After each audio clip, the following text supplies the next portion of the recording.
Hello friends, నేను శరణ్యాని. ఇవాళ మంచు తాకిన పూలు 45వ భాగం చదువుకుందాము. రాసిన వారు మీనా ముక్తేశ్వర్ గారు. ఇంతలో అక్కడికి వచ్చిన కొందరు స్టూడెంట్స్, ఒరే హీరో రా, అంతకుముందు ఒక సన్నివేశం చెప్పాను కదూ, అతనే ఇతను హీరో హీరో అంటూ అరిచారు వాళ్ళు. ఆనందంగానే అనిపిస్తుంది అంశు మనసుకు, కానీ భయంగా అనిపిస్తుంది. ఒక బిడ్డకు తల్లి కూడా అయ్యింది తను. ఇప్పుడు తన కుటుంబం, తన జీవితం, తనకు సేఫ్టీ కావాలని భార్యగా, తల్లిగా ఆలోచిస్తూ ఉంది. ఒకప్పుడు ఏదైనా గొడవ చేస్తే కర్ర తీసుకుని మరీ వెంబడించిన అంశు భయంగా అలా కూర్చుంది కారులో. ఒకప్పుడు ఇంట్లో వాళ్ళకే భయపడిపోయే సంగవి తన మీదకు కొందరు అటాక్ చేస్తుంటే తెలివితో ఎదుర్కొని వారిని పారద్రోలింది. కాలం మారుతూ ఉంటుంది, మనుషుల వ్యక్తిత్వాలు మారుతూ ఉంటాయి. అన్నిటికీ కారణం గుండె ధైర్యం ఉండడమే. ఆ ధైర్యం లేకపోతే ప్రతిరోజు చస్తూ బతకాలి. కానీ ఏ ఒక్కరూ ఆ పనులకు వెళ్ళకూడదు. అందరూ కలిసికట్టుగా నడవాలి. ఈ సమాజం మనది. మన కుటుంబాలు క్షేమంగా ఉండాలంటే ఈ సమాజంలో ప్రతి ఒక్కరూ బాధ్యతగా ఉండాలి. ఆడ మగ, చిన్న పేద అని లేదు. ప్రతి ఒక్కరూ తెలివిగా ఉండాలి అని చెబుతున్నా సతీష్ వైపు అలాగే చూస్తున్నారు. ఇంకక్కడి నుండి చిన్నగా పక్కకు తప్పుకోవడానికి ప్రయత్నిస్తున్న వారిని అప్పుడే వచ్చిన సమీర్ పట్టుకున్నాడు. వీడే అనుకుంటే వాడు కూడా ఏమిట్రా అంటున్నాడని దండగులు అనుకున్నారు. అవును, నేనే చెబుతానే ఉన్నాను, వాడు పోలీస్ మనిషి అని. వీడిని చస్తేగా వీడు వెళ్దామంటే పెద్ద బిల్డప్ ఇచ్చి రొమ్ము విరుచుకొని జాలపాల జుట్టును విదిలించుకుంటూ ఉన్నాడు. సింహం అనుకున్నాడు. చిట్టెలుకలా బోన్లో వేసినట్టు బోన్లో వేసి కుమ్ముతారు. ఎదవనంత తిట్టుకున్నాడు. అందులో ఒకడు గుట్టుగా. సతీష్కి షేక్ హ్యాండ్ ఇచ్చి, ఎక్కడున్నా హీరో వేరాను అంటూ నువ్వు భుజం తట్టి సమీర్ తన ఫ్రెండ్ వైపు చూసి ఆనందంగా అంశు దగ్గరికి వచ్చి, ఏమ్మా శివంగిలా విరుచుకుపడి నువ్వు కారులో ఇలా కూర్చున్నావు ఎందుకు అంటూ నవ్వాడు. ఆయన కారు దిగవద్దన్నారు అందుకే అంటూ నవ్వింది అంశు. భయపడుతుంటే మాత్రం భయం నేర్చుకోకు, ధైర్యంగా ఉండడమే మంచిది. నీ ధైర్యమే నేను కాపాడుతుంది. ఇదివరకటి అంశులాగానే ఉండాలి అని చెబుతున్నా సమీర్ మాటలను అలాగే వింటూ అలాగే అని చెప్పి నవ్వింది అంశు. పోలీసులు దుండగులను జీప్ ఎక్కించుకున్నారు. సతీష్ దగ్గరకు సమీర్ వచ్చి, నేను ఇంటికి వచ్చి కలుస్తానురా అని చెప్పి వెళ్ళిపోయారు. యాదన్న మనుషులమని యాదికి తెచ్చుకో, కొత్తగా ఉన్నావన్నాడు జాలపాలవాడు. జీప్లో ఎదురుగా కూర్చున్న సమీర్ వెనక్కి తిరిగి వాడి జుట్టు పట్టుకుని, యాదన్న పద స్టేషన్కి చూద్దాం ఏమిటో, అసలు సంగతి తెలుస్తానన్నాడు కోపంగా సమీర్. సమీర్ని ప్రాంతాల వారీగా స్పెషల్ ఆఫీసర్గా వేస్తూ ఉంటారు. ఈ మధ్య బాగా పాపులర్ కూడా అయ్యాడు. సతీష్ ఇంటికి వెళ్ళండమ్మా అని చెప్పాడు అక్కడ ఏడుస్తున్న అమ్మాయికి. అందరూ ఇలా ఎందుకు, అదేదో తోలు బొమ్మలాట జరుగుతున్నట్టు గుంపుగా కూడతారు. అందరూ చూస్తుంటే ఇంకా రెచ్చిపోతారు వాళ్ళు. అదే అందరం కలిసి చేతికి అందినది ఏదో ఒకటి పట్టుకుని, ఓకే మీకు ముఖాలు చూసి గుర్తుపడతారు అనుకుంటే పక్కకు వెళ్ళి మాస్కులు ముఖానికి ఏదో ఒకటి వేసుకుని తన్నొచ్చు కదా, దొరికిన కర్రలతో ఊరుకోకూడదు, తరిమి కొట్టాలని చెప్పాడు సతీష్. ఈ ఐడియా బాగుంది అన్న, నిజంగా మాస్కులు వేసుకొని కుమ్మేస్తే ఏ గోళ ఉండదన్నారు అక్కడ కాలేజీ పిల్లలు. సాధ్యమైనంత వరకు మీరు చెప్పిన విషయాన్ని ఫాలో అవుతామన్నా అని చెప్పారు కొందరు స్టూడెంట్స్. వెళ్ళండిరా, పిరికి వాళ్ళలాగా ఉండకండి, బాధగా అనిపిస్తుంది. ఎందుకంటే మనం మనుషులం కదూ, తోటి మనిషికి బాధ కలిగినప్పుడు సహాయం చేయాలి. జంతువులు ఊరుకుంటాయా? వాటిని కూడా తోటి జంతువులు పొడుస్తాయి, కరుస్తాయి, అయినా కూడా లెక్క చేస్తాయా? లేదు. ముక్కుమ్మడిగా వచ్చి అన్నీ వచ్చి మీద పడతాయి. అదే ధైర్యం పాటిస్తే చాలు, ప్రకృతి ధర్మం అని నవ్వుతూ చెప్పాడు సతీష్. కాలేజీ పిల్లలు ఆనందంగా ఫోటోలు తీసుకున్నారు సతీష్ని. నీలాంటి వాళ్ళు ఈ సమాజంలో ఎక్కువ ఉండాలి అని అన్నది ఆ అమ్మాయి. జాగ్రత్తమ్మ, మరొకసారి వచ్చాడంటే ఇదిగో ఈ నెంబర్ ఇస్తున్నాను సమీర్, వాడికి ఫోన్ చేస్తే చాలు అని చెప్పాడు.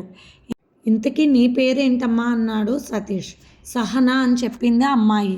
సహనా అని పేరు పెట్టుకొని సహనంగా ఉంటే కుదరదు. జాగ్రత్తగా ధైర్యంగా ఉండాలి. అవసరం వచ్చినప్పుడు పడాలి. సహాయపడే వాళ్ళ సహాయం కూడా తీసుకోవాలి తెలివిగా. ఏడిస్తే ఏ పనికి జరగదు అని చెప్పి కారెక్కి బయలుదేరాడు సతీష్. ఎంతో ఆనందం కలిగింది అంశుకి. ఏమిటి సమీర్ గారితో మాట్లాడాక గుండెదడ తగ్గిందా అన్నాడు నవ్వుతూ సతీష్.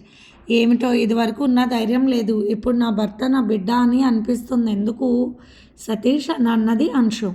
గృహిణిగా మారావు, భార్యగా తల్లిగా నీ బాధ్యత, నీ కుటుంబ శ్రేయస్సును కోరుకోవడం కరెక్టే. కానీ ధైర్యాన్ని వదలకూడదంటూ నవ్వాడు సతీష్ కార్ డ్రైవ్ చేస్తూ. అంశు సతీష్ భుజం మీద వాలిపోయింది ఆనందంగా. పౌర్ణమి వెలుగులు నిండుగా వెలుగుతూ ఉన్నాయి. ఆరు బయట పక్క వేసుకున్న జీవన్ అలాగే చూస్తున్నాడు వెన్నెలను విరజిమ్ముతున్న జాబిల్లి వైపు. జాబిల్లి ఎంతో అందంగా కనిపిస్తూ ఉంది. ఆ జాబిల్లిలో సంగవి ముఖం కనిపించింది జీవన్కి. సంగవి, నన్ను క్షమిస్తావా? ఈ జీవితాంతం కూడా నీ పాదసేవకుడిగా ఉండిపోమన్నా ఉండిపోవడానికి సిద్ధంగా ఉన్నాను సంగవి. కానీ నిన్ను అరిగే ధైర్యం కూడా నాకు లేదు. ఆనాడు నీ మనసులో ఏముందో చెప్పడానికి కూడా భయపడే నువ్వు ఈనాడు నిన్ను చూస్తుంటే నా మనసులో ఉన్న పాట చెప్పడానికి నేను భయపడుతున్నాను సంగవి. నిజం, ఇంత ప్రజ్ఞ కలిగిన అమ్మాయివి అలా ఎలా ఉన్నావు సంగవి? నాలో ఉన్న పశువుని పెంచి ఎలా పెద్ద చేశావు? ఒక్కసారైనా ఎదురు తిరిగితే మారకపోయానా? నాలోనే జంతువు పారిపోకపోయానా? ఆనాడు ఎందుకు అలా భరించావు? ఈనాడు నన్ను శిక్ష అర్హుడిని చేశావు. బాధలు పెట్టేవారికి భరించే వారిని చూస్తేనే అలుసు. కానీ ఎదురు తిరిగి ప్రశ్నిస్తే అదే బాధకు విలువను తెలియచేస్తే అప్పుడే అసలైన మనిషి బయటకు వస్తాడు. అలా నాలో స్వామి నారాయణ గారి ఆశ్రమంలో వైద్యం తీసుకున్న తర్వాత అన్నీ నా కళ్ళ ముందుకు వచ్చాయి సంగవి. నేను చేసిన ఒక్కొక్క తప్పు నా కళ్ళ ముందుకు వచ్చింది. భరించలేని వేడి, భరించలేని చల్లదనంతో నా శరీరాన్ని మర్దనాలు చేస్తున్నప్పుడు నేను పడ్డ ఆవేదన శారీరకమైన నరకం అంతా ఇంత కాదు. రాక్షసంగాని ఇష్టాలు తెలుసుకోకుండా ఒక పశువులాగా ప్రవర్తించినట్లు స్వామి నారాయణ గారు నాకు అర్థమయ్యేలాగా చెప్పారు. తల్లిదండ్రుల మధ్యన పెరగలేదు. తల్లి చెప్పే మంచిని విని కూడా పెరగలేదు సంగవి. నా చుట్టూ ఉన్న సమాజ వాతావరణంలో పెరిగిన నేను మగాడంటే ఇంతే అన్న రీతిగా పెరిగాను. తల్లిదండ్రుల చెంతన మంచి చెడ్డ తెలుసుకుంటూ పెరిగితే నేను కూడా ఎలా ఉండేవాడినో. మరి అన్నిటికన్నా దుర్మార్గమైన పని నా బిడ్డను నేనే చంపుకోవడం. ఈనాడు ఏ బోసు నవ్వులు చూసినా నా పసిబిడ్డ గుర్తుకు వస్తూ నా మనసును ముక్కలు చేస్తుంది. ఇంతకన్నా శిక్ష ఏం కావాలి సంగవి? నిన్ను వేరొకరికి అప్పగించాలని ప్రేరేపించిన వ్యక్తి వల్ల నేను కూడా పశువులాగా మారిపోయి నిన్ను బలి పశువుని చేయాలనుకున్నాను. సమయానికి నీ తమ్ముడు దేవుడిలా వచ్చాడు. లేకపోతే ఏదైనా దారుణం జరిగితే ఇక ఈ జీవితం ఇంతే. అంతెందుకు సంగవి? నిన్నెన్ని రకాలుగా తిప్పాలు పెట్టాను నేను. అలాగే వ్యసనపరులైన ఒక ఆడదాని చేతిలో చిక్కి కీలు బొమ్మనై అన్ని తిప్పాలు పడిపోయాను. ఆఖరికి చావే శరణ్యం అనుకున్నాను. తాకుడుకు బానిస అయిపోయాను. అలాగే చనిపోవాలి అనుకున్నాను. నా తప్పుకు నేనే శిక్ష వేసుకోవాలి అనుకున్నాను. నన్ను క్షమించలేవా సంగవి? నేను నిన్ను అడగలేను. అడిగే ధైర్యము నాకు లేదు. అడిగే అర్హత, హక్కు ఏది కూడా నాకు లేదు. నీ ఆజ్ఞకే ఎదురు చూస్తే ఈ జీవితాన్ని ఇలాగే ఇంతే సంగవి. నువ్వేనా అంటూ ఆశ్చర్యంగా చూశాడు జీవన్. అందంగా నవ్వింది సంగవి. ఆ నవ్వు చూస్తున్న జీవన్కి ప్రాణం లేచి వచ్చినట్లు అనిపించింది. కానీ ఏదో అతని మనసులో ఆవరించిన నిశ్శబ్దం మౌనం ఆమెను తాకడానికి కూడా భయపడింది. చేతిని అలౌకగా జీవన్కి అందించింది సంగవి. ఆ చేతిని ఒక్కసారిగా కళ్ళకద్దుకున్నాడు జీవన్. అంతే, సంగవి చెయ్యి జీవన్ చెంపను తాకింది. ఇదే నన్ను అంటుకోవడానికి అంటరాని దానిక, చెడిపోయిన దానిక భావించావు కదూ? ఎలా కళ్ళకద్దుకుంటున్నావు ఇప్పుడు? హద్దు మీరిన వాంఛాలతో, వెర్రి ఊహలతో, వెర్రి ఆలోచనలతో చెప్పిన మాటను వినకుండా తీసుకెళ్ళింది నువ్వు కదా బయటకు. అప్పటి వరకు ఇంట్లో అలసిపోయిన నేను, ఎవరేమి చేసినా ప్రతిఘటించలేని నిస్సహాయంగా ఉన్న నన్ను ఎందుకు తీసుకువెళ్ళాలి సెకండ్ షో సినిమాకి? అర్ధరాత్రి వర్షం పడుతుంటే భయపడుతున్న సమయంలో ప్రకృతి నువ్వు కూడా మోసం చేస్తే అబలను నేనేం చేయగలను? నన్ను కాపాడాల్సిన బాధ్యత కలిగిన నువ్వే ఏమి చేయలేని పరిస్థితుల్లో చిక్కుకున్నాను అని గ్రహించిన నువ్వు, అనుకోని పెనుగాలిలో చిక్కుకున్న పక్షి పిల్లల నెలకొరిగిన నన్ను కనీసం ఆదరించలేని నువ్వు, ఆనాడు తాకడానికి ఇష్టపడిన నువ్వు, ఈనాడు నా చేతిని నీ కళ్ళకద్దుకుంటే నా మనసుకు అంటుకున్న మంటలు చల్లారుతాయా? బయట ఏ మంట అయినా నీటితో ఆర్పవచ్చు. మనసులో ఉన్న మంటను మనసుతోనే ఆర్పాలి. అటువంటి మంటలు నా మనసులో చెలరేగినప్పుడు ఒంటరిని చేసి పారిపోయావు. ఇప్పుడు నా చేతిని కళ్ళకద్దుకుంటున్నారా? క్షమించండి, మీ చెంప మీద నా చేయి తాకలేదు. మీ మనసే మీ చెంప పగలకొట్టింది. హా అంటూ విరగబడి నవ్వుతూ ఉన్నది సంగవి అంటూ పైకి లేచాడు జీవన్. అతని ఒళ్ళంతా చెమటలతో తడిచిపోయింది. రెండు చేతుల్లో ముఖం దాచుకుని జీవన్ సంగవి ఆలోచనలతో భరించలేని విరహపు వేదనతో నిండు చంద్రుడు సాక్షిగా కన్నీరైపోయాడు జీవన్. రవిశంకర్, నీరజ దంపతులు టూర్లో ఉన్నారు. అందమైన ప్రదేశాలు భార్యకు చూపిస్తూ ఉన్నాడు. గర్భవతిగా ఉన్న తన భార్యకు అన్నీ అందమైనవి చూపించాలని, ఆ మనస్సును ఆహ్లాదపరచాలని, ఆమెకి ఇష్టమైనవి దగ్గర ఉండి తినిపించాలని ఏవేవో కోరికలు ఉంటే కడుపుతో ఉన్న వాళ్ళకని గ్రహించి రవిశంకర్ ప్రతిదీ భార్యను అడిగి తెలుసుకుంటున్నాడు. నీరజ ఎంతో సంతోషపడుతుంది. తండ్రి వల్ల ఎన్నో బాధలు పడింది నీరజ. కానీ ఈరోజు అనుకోని జీవితం ఆమె ముంగిట నిలిచింది. కలలో కూడా అనుకోలేదు ఇంత అందమైన జీవితం తన సొంతం అవుతుందని. అంతేకాక తన భర్త మనసులో కల్మషమే లేదు. తను చేసిన ప్రతి విషయం కూడా తనకు చెప్పారు. తప్పు చేయని వారు ఎవరూ లేరు. చేసిన తప్పును ఒప్పుకొని తన జీవితాన్ని మార్చుకుని తనకంటూ అసలైన ప్రేమను తెలుసుకుని నాకు జీవితం ప్రసాదించారన్న ఆనందం నీరజాలో కొట్టొచ్చినట్లు కనిపిస్తుంది. ఆఫీస్లో కూర్చున్న అంశు రవిశంకర్కి ఫోన్ చేసింది. అమ్మో అన్నయ్య, ఎంత తెలివిగల వాడివిరా. భార్య నీళ్ళు పోసుకునేసరికి టూర్లు తిప్పాలి, ఆనందాలని చూపించాలని ప్లాన్ చేశావు. అదే చిల్లెలు అలా ఉంటే అసలు నీకు ఏం మాత్రం లేదు కదూ అంటూ నవ్వుతూ ఉంది. నా ప్రయత్నం ఏమీ లేదమ్మా. నీ కొడుకు ఒక మంచి జోడీని కాస్త తెలివిగా పుట్టించాలని అందమైన ప్రదేశాల్లో తిప్పుతున్నాను. ఎంతైనా నీ కొడుకు చాలా తెలివిగలవాడు కదూ. సంతోష్ మామూలు వాడా అంటూ నవ్వేశాడు రవిశంకర్. వదినా అంటూ కాసేపు నీరజతో మాట్లాడింది అంశు. ఆమె ఆరోగ్య విషయం తెలుసుకుంది. వాంతులు అవుతున్నా కూడా మీ అన్నయ్య గారు చాలా జాగ్రత్తగా చూసుకుంటున్నారు. అందుకే ఆ ప్రేమతో నాకు ఇబ్బంది కలగడం లేదని ఆనందంగా చెప్పింది నీరజ. ఒకప్పుడు జీవితం తలుపేసిన గదిలో ఒంటరిగా ఉన్నట్లు గడిచిపోయింది రవిశంకర్కి.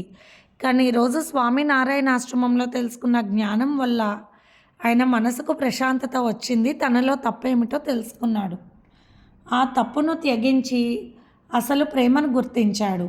ఆ విధంగా జీవితాన్ని సరిచేసుకున్నాడు. ఇప్పుడు రవిశంకర్ జీవితం ఆనందమయం అయ్యింది. తప్పు చేయని మహానుభావులు ఎవ్వరూ లేరు. కానీ ఆ తప్పులు తెలుసుకుని జీవితాన్ని సరైన దారిలోకి తెచ్చుకోవడం అనేది తెలివిగల వారి లక్షణం. పిరికి వారిలా ప్రాణాలు త్యజించేవారు ఎందరో.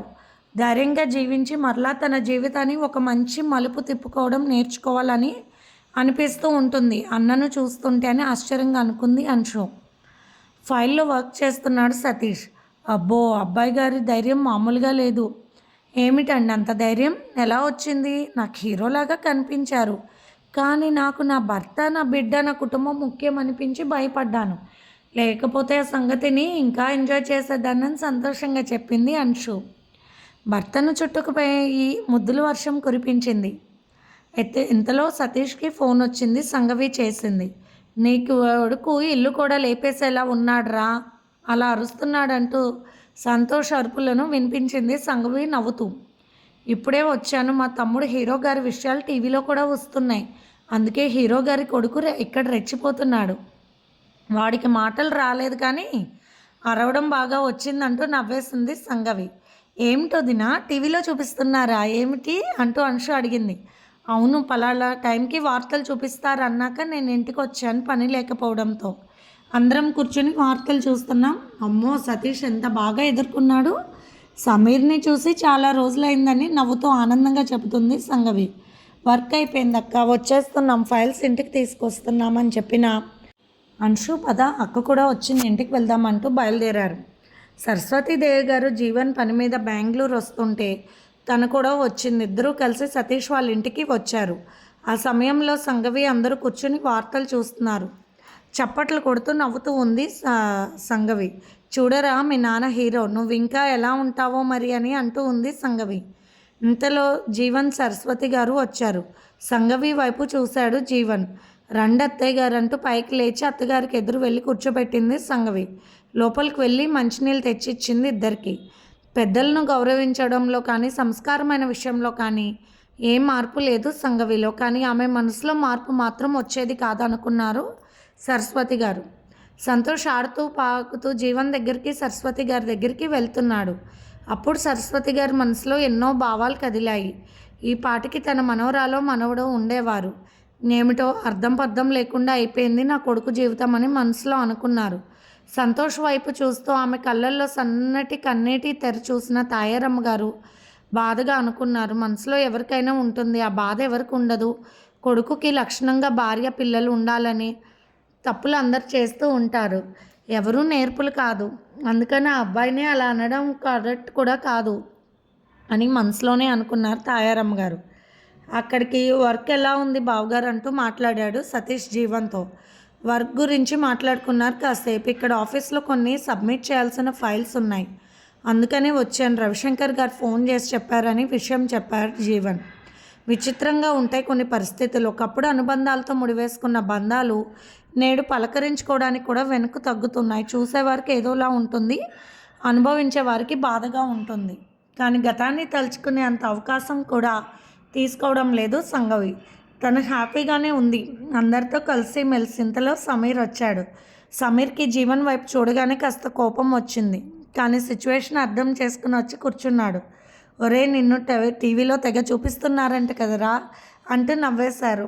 బంగారాజు గారు, తాయారమ్మ గారు అందరూ ఆప్యాయంగా పలకరించారు సమీర్ని. సమీర్ మాట్లాడి కాసేపు తర్వాత జరిగిన గొడవ గురించి ప్రస్తావించాడు. ఆ జూలపాల గ్యాంగ్ వాళ్ళని పెద్ద పెద్ద వాళ్ళు వచ్చి జామీన్ ఇచ్చి తీసుకెళ్ళిపోయారు. అటువంటి విషయాలకి ఏమీ లోటు ఉందని అన్నాడు సమీర్. టీవీలో వస్తున్న సతీష్ విషయాలు కాలేజ్ పిల్లలు షేర్ చేసినట్లు ఉన్నారు. ఇక టీవీలో వాళ్ళు అదే వార్తను పదే పదే వేస్తున్నారంటూ నవ్వాడు సతీష్. మంచి పని చేస్తే అలాగే ఉంటుందిరా, అనవసరమైనవే ఎన్నోసార్లు చేస్తూ ఉంటారు. ఇక నిజమైన హీరో అంటే ఎందుకు ఊరుకుంటారు? నువ్వు చేసింది మామూలు విషయమా అన్నది సంఘవి నవ్వుతూ. సంఘవికి మైసూర్లో ఒక ప్రాజెక్ట్ వర్క్ ఇచ్చారు, దానికోసం మైసూర్ వెళ్ళాలన్న విషయం చెప్పింది సంఘవి. అటువంటప్పుడు ఎక్కడో ఎందుకమ్మా, మన ఇంట్లోనే ఉండొచ్చుగా అన్నారు సరస్వతి గారు. అక్కడే ఉండు సంఘవి, ఇబ్బంది లేకుండా ఉంటుంది అన్నారు తాయారమ్మ గారు వెంటనే. దయచేసి రా సంఘవి, నీకు గొడుగులాగా ఉంటాను ఎండకి వానకి, అంతే తప్ప నీ పట్ల ఎలాగో ప్రవర్తించలేను. దయచేసి రావా అని మనసులో అనుకున్నాడు జీవన్. జీవన్ కళ్ళల్లోని భావాలను గమనిస్తున్న అంశు సతీష్కి చూపించింది.